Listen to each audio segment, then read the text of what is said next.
It's currently a buyer's market in most places around the country. What does that mean for you if you're looking to buy a house? Check it out. Hi, I'm Rhonda Burgess. I'm a real estate broker and mortgage underwriter here in the Nashville, Tennessee area, and my firm is Southern Living Realty Partners. Hey. Okay, first of all, let me give a disclaimer. Real estate is very local. It's very local. So what I'm saying is I'm going to talk specifically first about my Nashville, Tennessee market. And, but this is pretty much for the majority of the country, especially those markets. If you live in a market or you're looking to buy in a market like Nashville that experienced a lot of people moving into the area, especially following the pandemic, when everybody could work from wherever they wanted to and different stuff like that. So, but check your local market. The first numbers I'm going to give y'all are from our Tennessee Association of Realtors. That covers the whole state. And again, you can go to your, whatever state you're in, Google, like if you're in Michigan, Association of Realtors. And you can see, because they put this information out there. And then also look at your local city, your local county Association of Realtors and see what they are saying. There are a couple of pockets in the country where, people are moving into, which may not be experiencing a decrease or a decrease in prices or still have it like a seller's market. So just double check. But for the vast majority of us all over the country, it has turned into a buyer's market. Okay, so first let me give you these numbers. According to the Tennessee Association of Realtors, we have 6.0 months worth of inventory. This is up 16.6% year over year. Currently, in the state of Tennessee, there are 46,875 listings. Those are houses for sale, listed with a realtor. And those listings are up 14.7% year over year. Okay. Now, then I went to my Nashville, Davidson County. Again, when you're looking for your local realtor association, just Google it, check around. Ours is Greater Nashville Association of Realtors. Okay.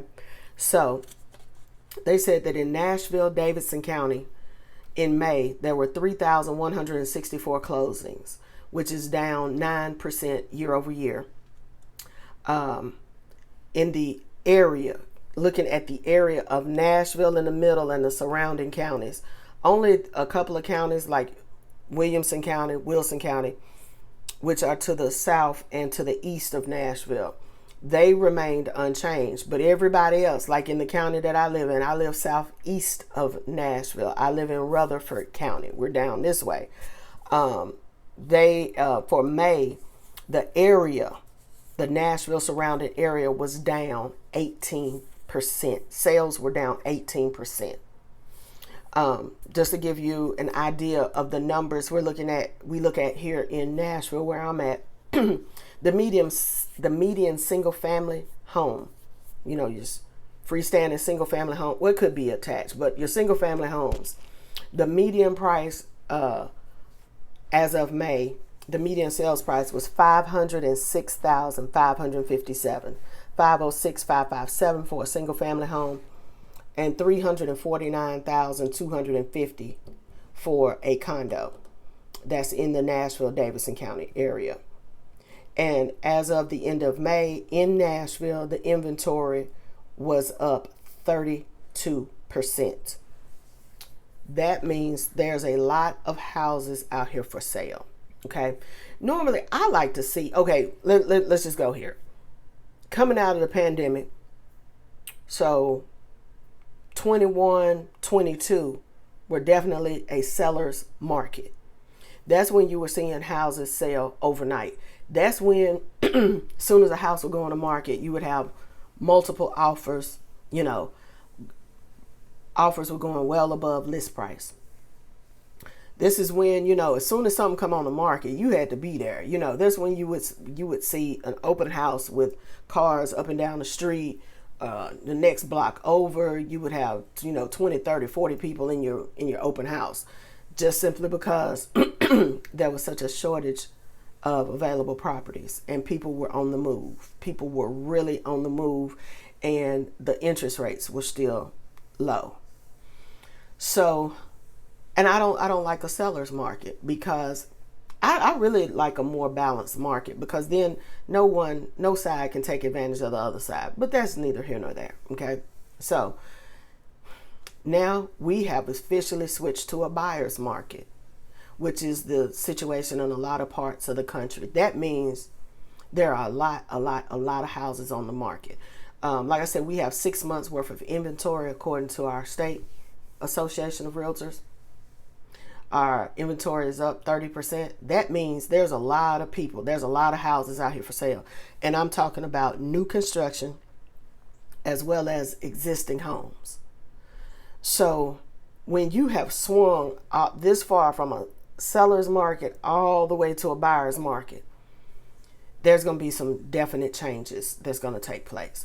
As a buyer, in my opinion, if you're looking to buy a home, it's your first home, it's going to be your vacation home, you're looking at maybe even buying property to rent, to be, you're going to be a landlord, you're looking for rental property.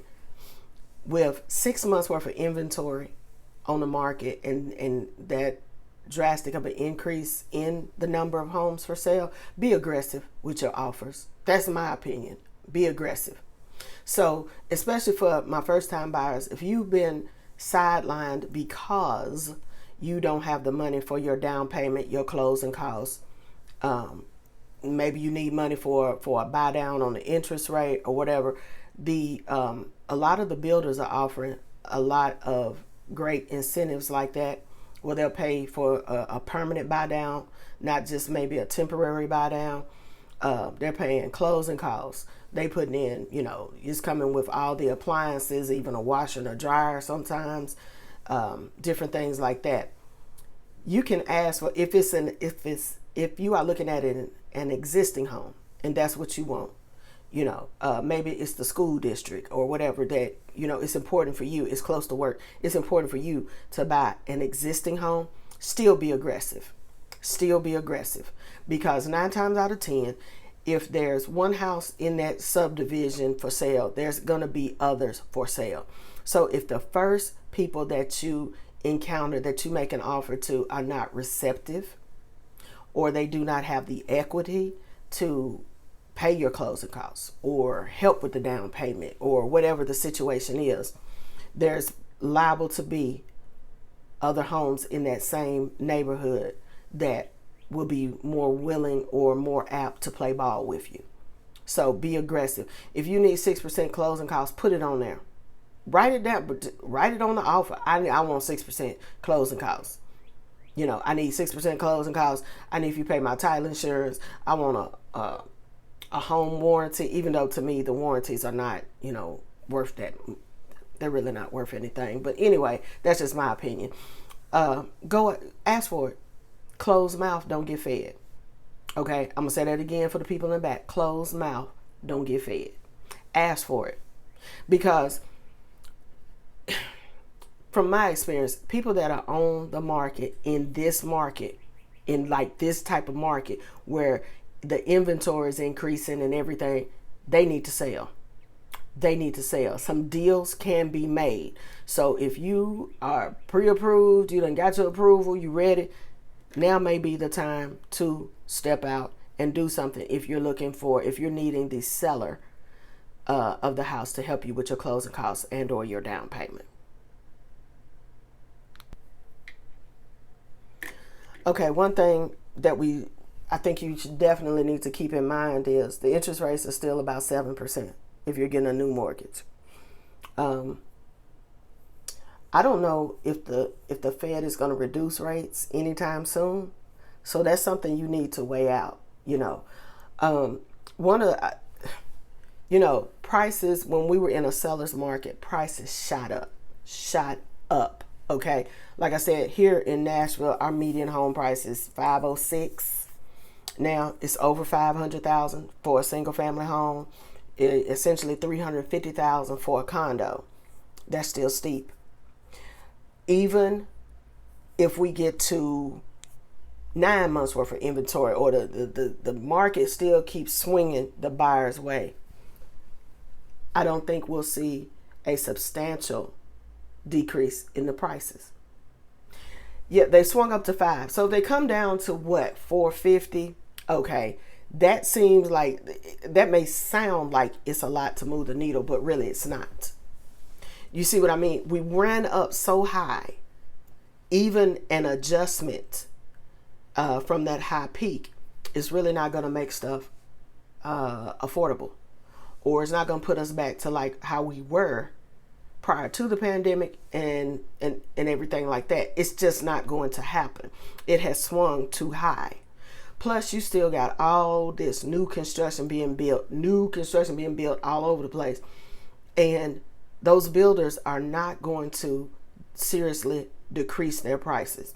If you're looking for a price drop, if it's more important for you about the price than it is for closing costs and down payment and stuff, then in my opinion, look at an existing home. Because when all the prices ran up, a lot of people are sitting on a lot of equity in their home, even if they bought in 21 or early 22. They still sitting on some equity. So if it's more important, if the price is more important to you, I would look more at an existing home, because the builders a lot of times are reluctant to bring that price down. They'll give you more incentives, in my experience. The new home builders will do that 2-1 buy down or permanent buy down or upgrades or things like that, because builders don't like to adjust that price, because that's going to affect everything else they're selling in that neighborhood. Okay, so like I said, 6 of one, half dozen of another. You may just want to look at an existing home and negotiating with that seller if the actual price is more important than whatever incentives like your closing costs or your down payment or stuff like that. So when we're in a buyer's market, that just simply means that there's so much more inventory. There's more listings than there are buyers out here. Now, should you wait and see what the interest rate is going to do? If you don't have to move right now, I would wait. Personally, I would wait. If you don't have to be somewhere, you don't have to move, whatever, I would wait and just see what's going to go on, because it's hard to tell. Because when you follow the bond market, it's some interest rates, mortgage interest rates are tied to the bond market, are tied to the 10-year treasury. So it's just looking wild right now, because in order for the nation to service its debt and to still encourage folks to buy those treasury bonds, they've got to keep that interest rate high, or people are just not going to, other entities in other countries are just not going to want to buy that debt. They're not going to want to buy bonds if it's not an adequate return on their investment. So I don't think the interest rates will come down, at least not substantially, anytime soon. I just don't see it, because there's too much volatility over there in the bond market, and who's holding, so much of our bonds and everything, from the Chinese to the Japanese to everybody. I don't see the interest rate coming down. And I don't see it coming down before the end of this year, before the end of 25. I could be wrong, but that's just me. So I think one of the main things you need to do if you're looking to buy is, can you truly afford to buy whatever particular house in whatever particular price range at a 7% interest rate or higher? Can you afford that? Don't get into something, especially don't do a 2-1 buy down, and so it's going to bring the rate down the first year, but it goes up and it goes up, and then it's up here. If you can't afford the payment up here, don't get into it down here, because you just setting yourself up for failure. The other thing I would advise my buyers to do is, when you are talking to your mortgage person and they're estimating your escrow amount, your taxes and your insurance, I would put another $300 on top of that payment, just so you won't be totally shocked. I'm gonna do another video where, where people have been talking about how their mortgage payments have skyrocketed. It's not I understand it is the mortgage payment, but it's the escrow account. It's the taxes and the insurance. It's the taxes and the insurance, and how everything is so interconnected.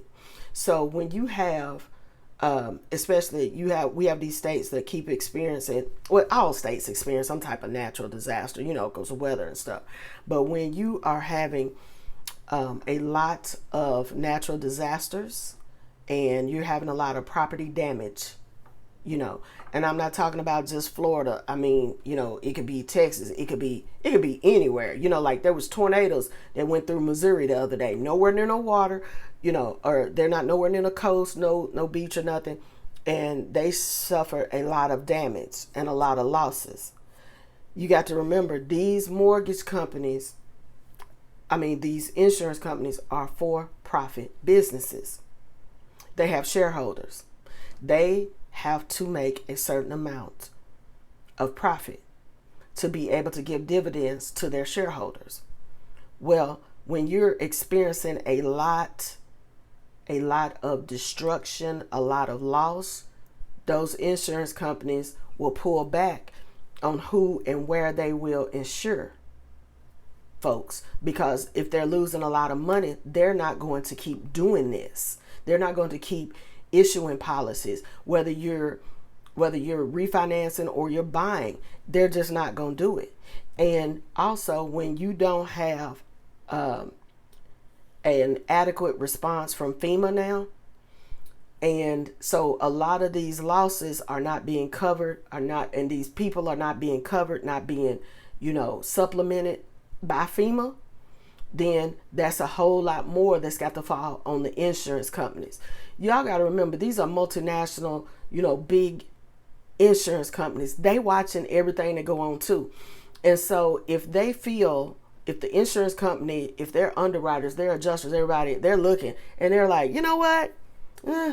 We've had a substantial amount of losses in, I'm going to say Tennessee. Okay, I'm just going to use Tennessee because we have a lot of tornadoes and stuff like that.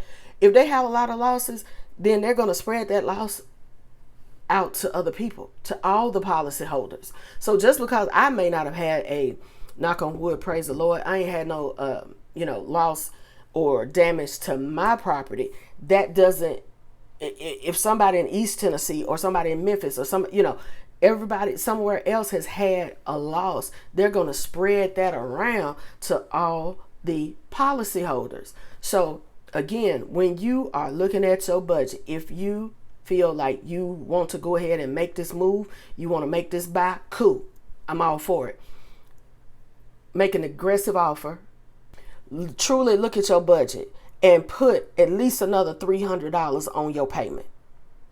No matter what the mortgage person says, put in your mind that you need to put at least another $300 on there. Okay? Because the taxes and the insurance are out of this world. It's wild out here right now. So just keep that in mind.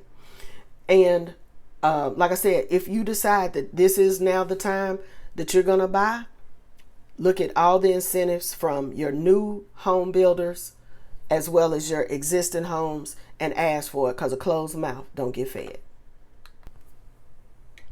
Again, my name is Rhonda Burgess. And if this video has helped you or can help someone that you know, please share the video, like the video, give it a thumbs up, all that good stuff, and consider subscribing. I'll be back next week, hopefully with another video. Y'all know life just be lifing. But anyway, thank you. And as always, have a blessed day.